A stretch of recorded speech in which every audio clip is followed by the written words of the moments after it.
Всім привіт! Перший україномовний канал про практичну стрільбу в Україні та на чужині ЗП Груп. Вітаю вас і сьогодні розповім про зброю в Канаді. Поїхали! Розповім коротко про те, що в Канаді придбати легально можна, чого не можна. Якщо хочете деталі, ідіть в опис під Ідіть в опис під відео і почитайте або на офіційному сайті поліції, або на сайті How to Get Firearms Legally in Canada. Це не офіційний сайт, проте дуже так просто інформативно написаний. А для всіх ледачих лишайтесь з нами, зараз все розповім. Зброя в Канаді розподіляється на три категорії: Non-Restricted, Restricted і Prohibited. Першу, другу ви можете купити, ви можете продати, для цього вам потрібна ліцензія одного зразка або другого зразка. Prohibited ви не можете ні купити, ні продати, але можете в окремих випадках володіти, які передбачені законом. І розбираємося, яка зброя є забороненою. Для короткостволу, для пістолетів, револьверів, стволи яких дорівнюють 105 мм або менше, ці пістолети-револьвери підпадають під заборонену зброю. Для довгоствольної заборонені зразки зброї, довжина ствола яких менше 457 мм. Загальна довжина обмежується 660 мм. В Україні, здається, це 680 мм.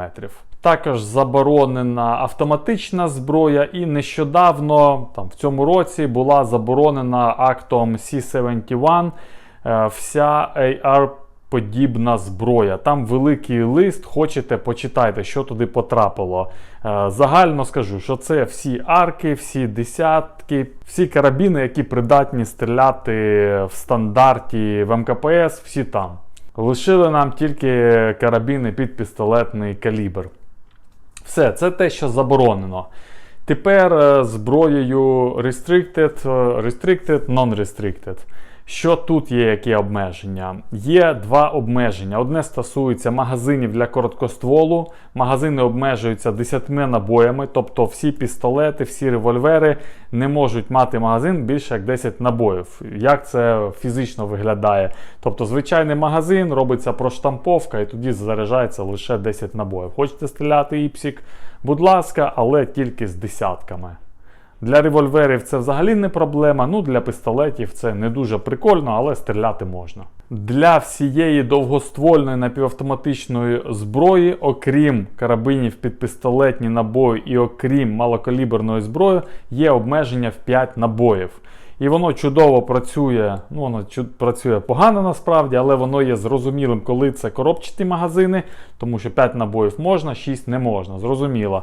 А от з напівавтоматичними рушницями, там де магазин є підствольним, там не зрозуміло. Магазин є підствольним, якої довжини набої ви туди будете вставляти. В рушниці абсолютно точно нам відомо, що бувають набої гільза різної довжини. І тому для того, щоб трошки адаптувати законодавство під себе, тут люди роблять магазини 7 набоїв, але кажуть, що вони рахують магнумними набоями. Також бачив у відео, що люди взагалі ігнорують це правило і беруть рушниці з 12 зарядними магазинами, але це вже зовсім друга історія. Так багато всього заборонено, що ж лишається тут стрільцям. По-перше, вся мануальна зброя, тобто помпи, болтовики, карабіни Lever Action зі скобою Генрі, будь-що, що перезаряджається мануально, немає фактично жодних обмежень. Купуйте собі будь-яку помпу, ставте собі туди магазин на 15 набоїв, жодних проблем. Купуйте будь-які болтовики для Precision Rifle Competition, ніяких проблем немає. PCC або карабіни під пістолетний набій можете стріляти лише з десятками. Для малокаліберних немає ніяких обмежень, можете брати 30-ки, але є одна смішна, але, якщо чесно, не дуже смішна історія з карабіном Ruger 1022, тому що магазини від цієї моделі підходять для якихось пістолетів, а в пістолетах заборонені на магазини більше десятки, а тому автоматично забороняються ці магазини. Заплутана історія. Коротше, Ruger не купляємо, тому що там можна тільки на 10. Всі інші карабіни, під малокаліберні карабіни, без проблем. І переходимо до зберігання. Зберігання так само тема мутна, як і магазини від Ruger 1022, як і магазини для напівавтоматичних рушниць, які то 5 набоїв, то 7. Так само і зберігання чітко не прописано. Кругом є ось ця норма, що ви маєте забезпечити надійне зберігання, зброя має бути десь закритою, а набої не можуть бути в легкому доступі. Приблизно так звучить законодавство. Що це на практиці?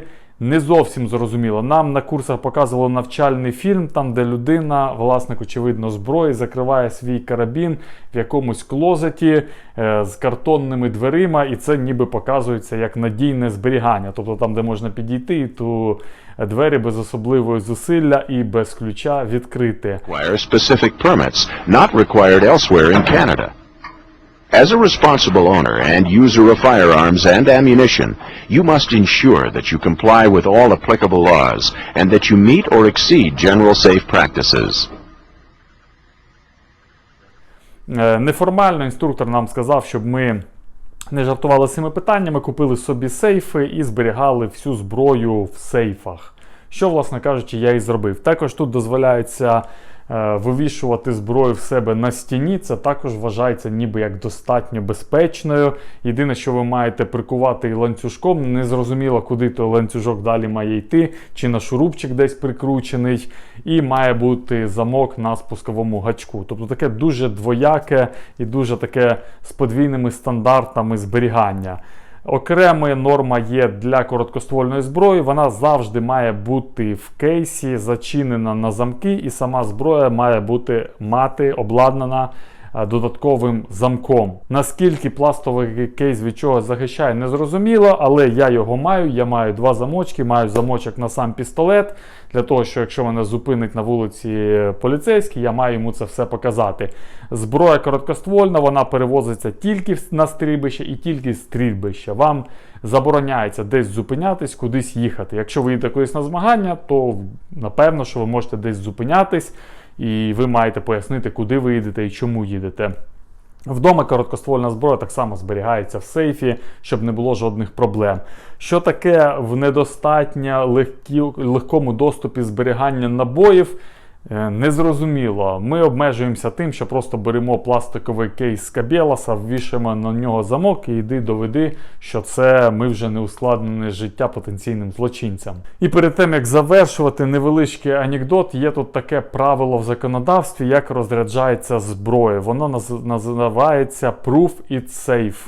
Proof – це абревіатура. Ви маєте P – це Point – вашу зброю направити в безпечному напрямку, розрядити, перевірити, що немає магазину, тобто джерела подачі набоїв, що патронник пустий, і після цього, це остання буковка І, це ви маєте проекзамінувати ваш ствол, тобто що в стволі нічого немає. Якщо це двостволка, це дуже легко зробити, якщо це болтовик, ви також вийняли болт.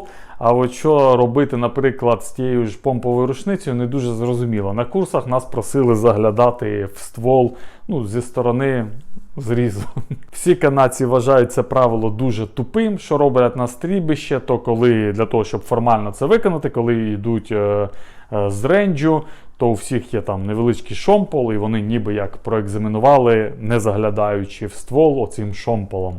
Взагалі, отаких абсурдизмів в канадському законодавстві достатньо багато, що очевидно про причиною чого, очевидно, є те, що законодавство писало ще в 19 столітті, після цього воно змінювалось, і коли дуже багато правок, вони починають утворювати певні колізії, саме законодавство не встигає за розвитком збройової культури, як говорить красномовна ситуація з Ruger 1022. Все, скажімо так, не дуже весело, але й не дуже погано. Будемо стріляти помпу, будемо стріляти пістолет і будемо стріляти високоточку.